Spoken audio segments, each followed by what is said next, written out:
दोस्तों, STET CTET पाठशाला में आप सभी का स्वागत है। आज हम करेंगे हमारी पूरी की पूरी कक्षा छठी की एनसीईआरटी जो हमारी वसंत भाग 1 है, उसको हम कंप्लीट करेंगे आज पूरा एक ही वीडियो में। आपको सारी की सारी कहानियाँ कविता जो भी हमें कक्षा छठी में देखने को मिली थी, वो आज हम उसको कंप्लीट करेंगे एक ही वीडियो में। तो देखिए, हमारी जो सबसे पहली जो कविता थी वह चिड़िया जो। दोस्तों, इससे पहले मैं आपको एक बात और बताना चाहता हूँ। अगर आपको इन जो कविता कहानियों को जो कक्षा छठी है जो सीरीज हमने स्टार्ट की हुई है, तो आप इसको हमारे चैनल पे जाके प्लेलिस्ट में देख सकते हैं। हमने इनको पूरे डिटेल में अच्छे से करवाया है और प्रीवियस जो पेपर में क्वेश्चन आए हुए हैं उनको भी हमने साथ ही डिस्कस किया है। तो आइए हम आपको अभी शुरू करते हैं इसमें। वह चिड़िया जो हमारी कविता है पहली, जो किसकी है, इसके कवि हैं हमारे केदारनाथ अग्रवाल। और इनकी और भी काव्य संग्रह हैं, जैसे नदी नींद के बादल, युग की गंगा, लोक तथा अलोक। और जो यह कविता है इसमें है नीले पंखों वाली चिड़िया। इसको जुंडी के दाने वह खाती है, उसको पसंद है। जंगल में उठती है अनाज के दानों। वन बाग नरी से वह बहुत नदी से बहुत प्यार करती है, अन्न से प्यार करती है। जो जो बाजरे की बालिके हैं जुंडी के दाने से बोलते हैं दूध से भरे हैं। किससे भरे हैं? दूध से भरे हैं। जो वह चिड़िया जो है वह कैसी चिड़िया है? संतोषी है। इसमें से आपसे प्रश्न जो है पूछे जाते हैं, जो पहले भी प्रश्न इसमें से आए थे। और उसके पंखों का रंग कैसा है? नीला है। ये जो तरीके के आपसे प्रश्न जो है पूछे जा सकते हैं। इसमें शीर्षक भी पूछ सकते हैं कि अगर आप अपनी जगह इसकी जगह होते केदारनाथ अग्रवाल की जगह, तो आप इस कविता का क्या नाम रखते? नीले पंखों वाली चिड़िया, नन्ही चिड़िया, चिड़िया रानी बड़ी सियानी। और इसमें एक शब्द जो आया था विजन, उसका अर्थ है आकाश। इस कविता का हर बंद जो भी पद है वह चिड़िया जो से शुरू होता है। मुझे बहुत प्यार है पर खत्म हो जाता है। चिड़िया बूढ़े वन बाबा की खातिर गाना गाती है। रस उड़ेल कर गा रही है, छोटी मुंह बोली चिड़िया है। नदी का दिल टटोल कर चढ़ी, चोंच मार कर चढ़ी। आगे है हमारी दूसरी जो कहानी है, झांसी की रानी। खूब लड़ी मर्दानी में तो झांसी वाली रानी थी। बुंदेलों के हर बोलों से मुंह है, हमने सुनी कहानी थी। यही कविताएं हमने हमारी वीडियोस में की थी पहले। तो इसकी जो लेखिका है सुभद्रा कुमारी चौहान। यहाँ से प्रश्न सीधे ही पूछे जा सकते हैं कि झांसी की रानी कविता है, कहानी है, निबंध है, क्या है? तो आप बोलेंगे झांसी की रानी कविता है, किसके द्वारा लिखी गई है? सुभद्रा कुमारी चौहान द्वारा। और इनका विवाह किसके साथ हुआ था? गंगाधर राव के साथ हुआ था। इनका बचपन का नाम क्या था? छबीली, जो कानपुर के नाना साहब की मुंह बोली बहन थी। वह एक मात्र संतान थी, बुंदेलखंड में लड़ी थी। शत्रु के किले वह शिकार खेलना इसको प्रिय था। देवी जो थी भवानी माँ की वह पूजा करती थी। अंग्रेज शासक डलहौजी आए, फिर लेफ्टिनेंट वाकर के साथ इनके युद्ध हुए। स्मिथ के साथ हुआ, ह्यूरोज के हुआ। स्मिथ के साथ जब ये लड़ी थी, स्मिथ को एक बार इन्होंने हरा दिया था। दूसरी बार क्या हुआ था, ये लड़ाई में उनसे हार गई थी और इनकी मृत्यु हो गई थी। घोड़ा जो है इनका घायल हो गया था। घोड़े का क्या नाम है? बादल। यह आपसे पूछे जा सकते हैं। वीर सैनिकों के नाम भी हैं। इसमें वीर सैनिकों के नाम हैं नाना दुल्लभन, तांत्या टोपे, अजीमुल्ला, अहमद शाह मौलवी, ठाकुर कुंवर सिंह। इनकी जो है अलग से एक कहानी भी है। लक्ष्मीबाई की सहेली यह पूछ सकते हैं कि उन्होंने क्या किया था, स्मिथ के साथ युद्ध किया था। तो दोनों ने बहुत अच्छे से यह लड़ी थी, जिसका नाम है कान्हा और मंदरा। रानी का घोड़ा नाले को पार नहीं कर पाया था, वह घायल हो गया था, गिर गया था। तो इसमें कवित्री भारत को बूढ़ा बनी जवानी कहती है।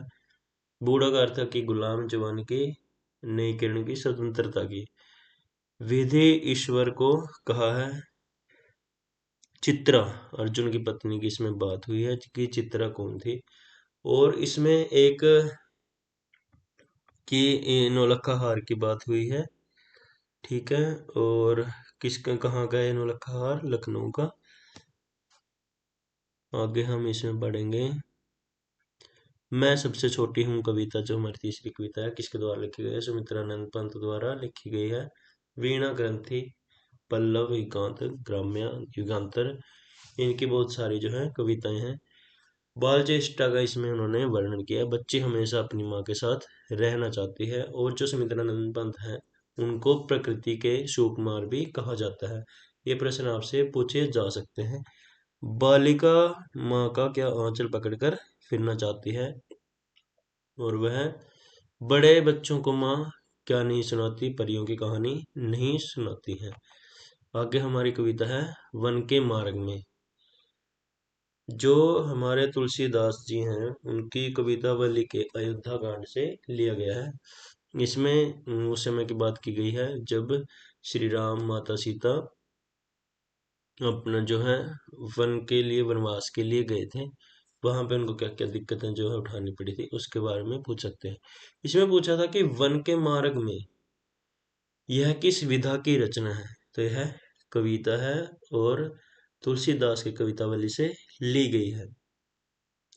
चांद से थोड़ी गप्पें, यह शमशेर बहादुर की कविता है। 11 वर्ष की लड़की ने आकाश में जो चांद को देखा था। बालिका चांद के आकार में हो रहे परिवर्तन को क्या कहती है कि उसको कोई बीमारी है। तो इसमें से यह प्रश्न डायरेक्ट ही पूछा गया था कि चांद के आकार में होने वाले परिवर्तन को बच्ची क्या समझती है कि चांद है कोई बीमारी है। और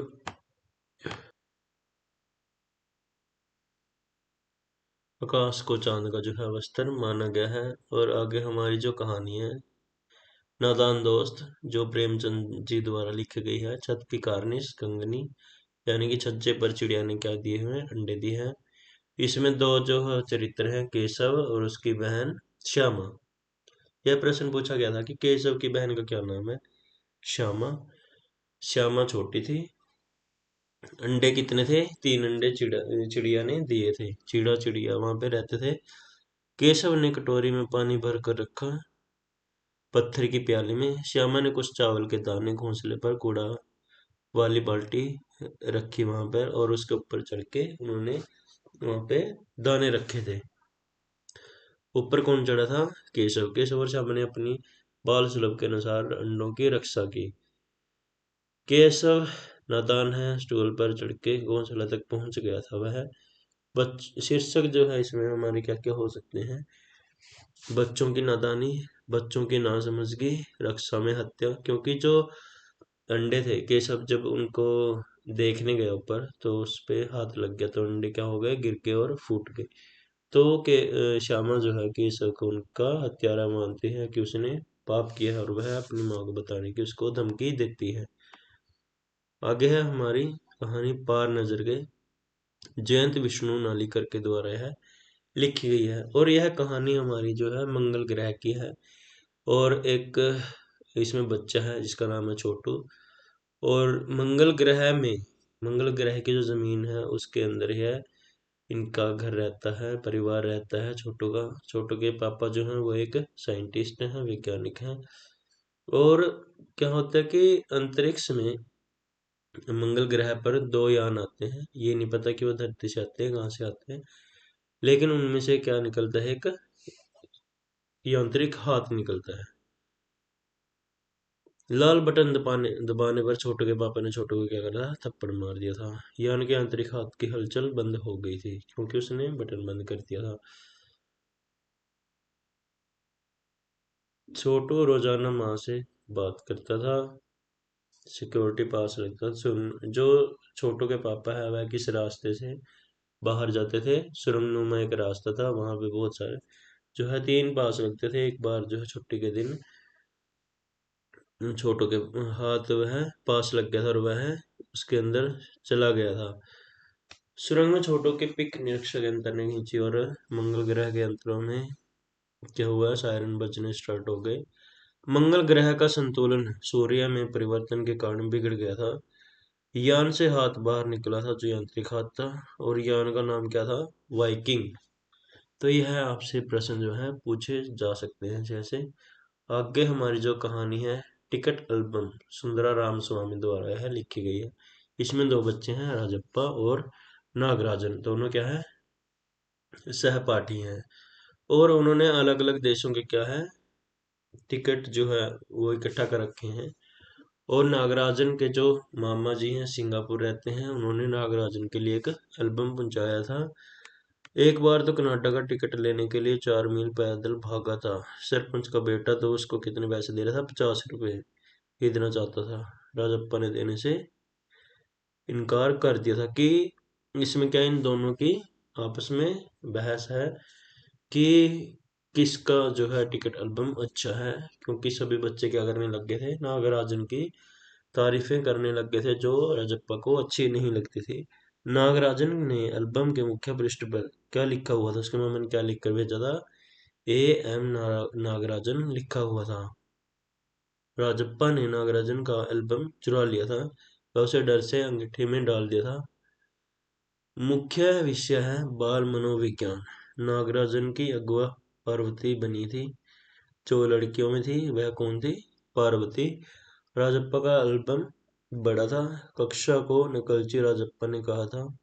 एल्बम चुराई किसने चुराई थी, नागराजन की, क्योंकि उसको नीचा दिखाने के लिए। एल्बम अलमारी के पीछे किसने छुपा दिया था, राजप्पा ने छुपा दिया था। आगे है हमारा निबंध जो है अक्षरों का महत्व। गुणाकर मूल्य द्वारा यह लिखा गया था। नए युग की शुरुआत में मनुष्य ने कैसे अक्षरों का महत्व या प्रभाव पड़ता गया है।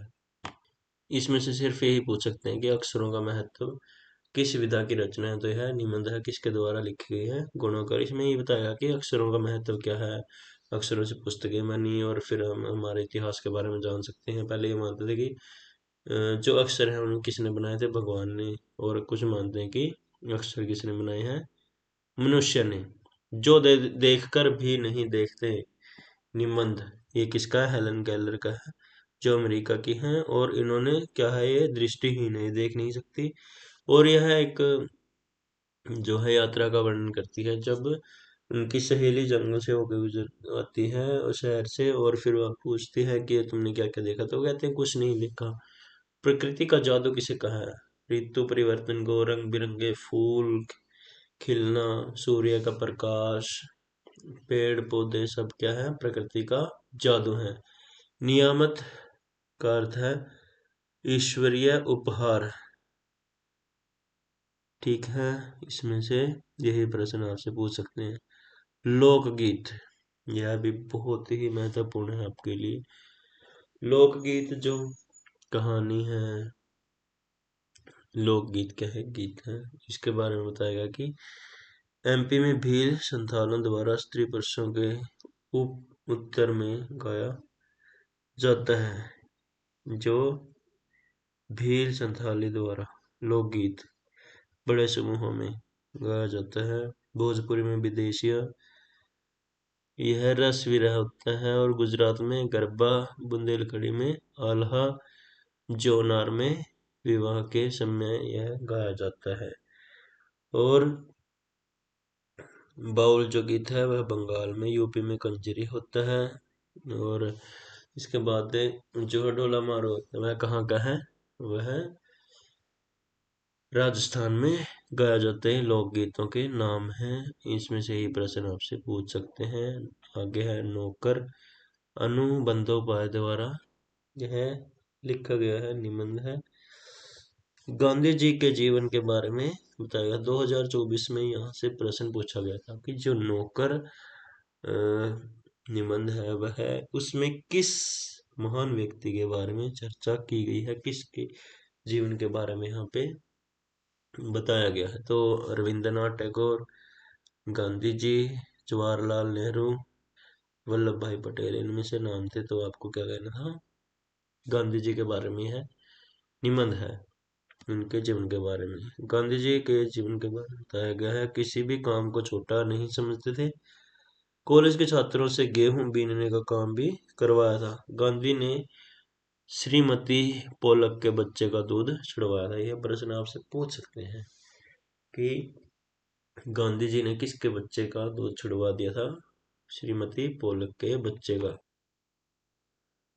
नोआखली पदयात्रा में 2 आदमियों को अपने साथ रहने की आज्ञा दी थी। आश्रम का नियम, अपने बर्तन स्वयं साफ करेंगे।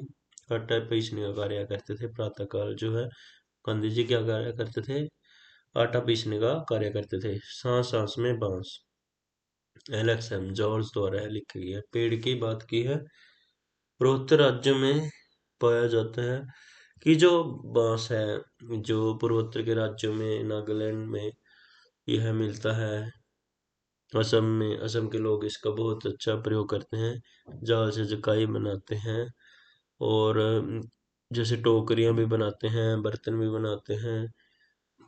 तो उसके महत्व के बारे में बताया गया कि बांस का महत्व कितना है, उससे क्या क्या चीजें बनाते हैं। यह एक जादूगर भी चंकी चंग चंगलनबा के जीवन के बारे में है कि जब उसने बोला कि जब मैं मर जाऊंगा तो उसकी कब्र में क्या डालना है? बांस। कपचियां चीरना उस्तादी का काम होता है। कपचियों को चिकना दाव की सहायता से किया जाता है। ये सब चीजें हैं बांस के बारे में, उसके महत्व के बारे में बताया गया है। इसमें से आपसे भी पूछ सकते हैं। और बचपन जो संस्मरण है, यह भी आया था कि यह किसकी रचना है, किसके द्वारा है लिखा गया? कृष्ण सावंती के द्वारा लिखा गया, उनके जीवन का, उनके बचपन के बारे में। वो बोलते हैं कि पिछली शताब्दी में वह पैदा हुई थी कि आज जो बच्चे हैं मैं उनकी दादी अम्मा बुआ कुछ भी लगती हूँ। तो लेखिका हर संडे जूते कपड़े धोती थी। चॉकलेट पेस्ट्री उनको बहुत ज्यादा पसंद थी। रंग बिरंगे कपड़े पहनती थी। फिल्म का गाना चना जोर गरम बाबू में लाया मजेदार। फ्रॉक को अपनी को याद करती हैं। नए जूते पहनने से क्या हो जाता था? पैर में छाले पड़ जाते थे। शनिवार के दिन कैस्टर ऑयल पीना पड़ता था। सर्वर बच्चे का नाम लिया गया है। लेखिका के भाई की ड्यूटी ब्रेड लाने की थी शिमला से। शिमला में छोटी सी चढ़ाई करते गिरजा के मैदान में पहुंच जाते हैं। एक दुकान का भी जो इसमें जिक्र होता है। शिमला के काफिल की याद आती है। वह अपने पुराने जो संस्मरण का मतलब है कि याद करना उन सब चीजों को, पुराने को सह स्मरण करना उनका। तो इसके बारे में यहाँ पे बताया गया है।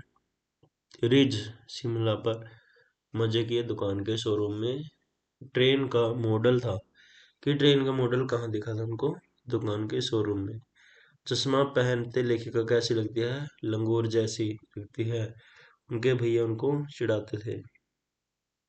आगे हमारा गीत। नया दौर मूवी में भी दिया गया है, लिखते हैं मूवियों में भी आते हैं। और साथ ही हाथ बढ़ाना शाहिर लुधियानवी द्वारा यह लिखा गया है। यह एक गीत है। इसमें लोग जो है लोकगीत हो गया, एक गीत हो गया। अकेला मनुष्य थक जाएगा, जरा रेत के कण अपनी मंजिल सच्चाई की है। राई पर्वत बन सकती है, सागर ने छोड़ा रास्ता, जरा बन जाता है रास्ता। ते है एक गीत है, उनके बारे में बताया गया है। ऐसे ऐसे एक अंकी है। इसमें क्या है, कि 8-9 साल के बच्चे की कहानी है जिसका नाम है मोहन। क्योंकि उसका अगले दिन क्या होना है? टेस्ट होना है। तो वह यह किसके द्वारा लिखा गया? विष्णु प्रभाकर द्वारा। ऐसे ऐसे का मतलब क्या कि पेट में उनको कुछ कुछ हो रहा है। उन्होंने बहाना लगाया कि मेरे पेट में कुछ हो रहा है। उन्होंने जो है वैद्य को बुलाया, देसी दवाइयां दी। दीनानाथ जी पड़ोसी जो है उनके, वो भी आए, उन्होंने बदहजमी की दवाई दी। डॉक्टर को भी बुलाया। उसमें कितने खर्च हो गए? 15 से 20 रुपए खर्च हो गए। वैद्य के अनुसार ऐसे ऐसे वात प्रकोप के कारण हुआ होगा। मोहन ने एक केला संतरा खाया था। पड़ोसन रामू की काकी है। मोहन के बिना क्लास में रौनक नहीं है। डॉक्टर 10 रुपए, कितने रुपए दिए? 10 रुपए दिए। पेट में फोड़ा बताता है कि जो डॉक्टर है वो कहता है कि इसके पेट में क्या फोड़ा है। माँ कांप जाती है। ऐसे ऐसे की दवा मास्टर के पास थी। फिर मास्टर जी आते हैं, 2 दिन की छुट्टी दी थी। 88 के बाद पर्दा गिरता है। यह एक अंकी है। इसमें सिर्फ एक ही जो है कहानी होती है, एक घटना के बारे में होता है। मोहन की झूठी बीमारी में कितने रुपए खर्च हुए? 15 से 20। मुहावरा गधे के सिर से सींग असंभव कार्य है। देखिए आगे है हमारा संसार क्या है, पुस्तक है। यह एक पत्र है। विधा कौन सी है? पत्र जो पंडित जवाहरलाल नेहरू द्वारा लिखी गई है। यह पत्र अपनी पुत्री इंदिरा गांधी को लिखा करते थे। वह मंसूरी में रहती थी। प्रकृति के अक्षर छोटी बड़ी वस्तु को कहा है? किसको कहा है? छोटी बड़ी वस्तु को कहा है कि पहले फोन नहीं होते थे, मोबाइल नहीं होते थे, पहले पत्रों के द्वारा ही वह अपनी पुत्री को देश विदेश की जानकारी जो है देते रहते थे, लिखते रहते थे। तो इसमें पूछा गया था जो संसार पुस्तक है इसमें किस प्रकार के पत्र हैं? पुत्री के पत्र पिता के नाम, भाई के पत्र बहन के नाम, पिता के पत्र पुत्री के नाम, या फिर पुत्री के पत्र मामा के नाम। तो इसमें से क्या था? पिता के पत्र पुत्री के नाम। इस पत्र में एक गोल चमकीले पत्थर की कहानी भी बताई गई है। जो जवाहरलाल नेहरू है वह कहाँ रहते थे? इलाहाबाद में। हमारी जो छठी कक्षा है वह यहीं पे समाप्त हो जाती है। आगे हम करेंगे हमारी कक्षा 7वीं। इसमें हम सब पूरी की कहानी, कविता, निबंध जितने भी हैं वह करेंगे हम। यह 12वीं कक्षा तक आपको प्रोवाइड करवा दिए जाएंगे। और अगर आपने डिटेल में पढ़ना है, पूरी कहानी कविताएं हमने बहुत अच्छे से करवाया, तो आप कक्षा जो है छठी की प्लेलिस्ट इसमें हमारे चैनल पर जाके देख सकते हैं। एस टेट सी टेट पाठशाला हमारे चैनल का नाम है। सब्सक्राइब करें, लाइक करें, शेयर करें। धन्यवाद।